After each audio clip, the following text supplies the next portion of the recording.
Hello guys, আসসালামু আলাইকুম। এই তো বাবার বাড়িতে বেড়াতে গিয়েছিলাম, তখন দেখি আমাদের গাছের নিজের বা আমার দাদা গাছটা লাগিয়েছিল, সেই গাছের তাল পেকেছে।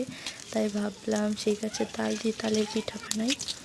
তাহলে এই জন্য তালের গুলগুলি বানাচ্ছিলাম আর তেলের পিঠা বানাবো।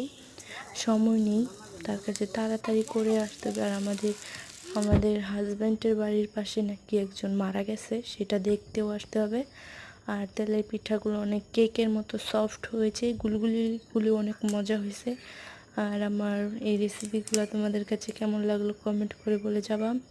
আর আমার ভিডিওটা শেয়ার করে দেবা, আমার ভিডিওটা সাবস্ক্রাইব করবা। আজকের মতো এখানে বিদায় নিচ্ছি।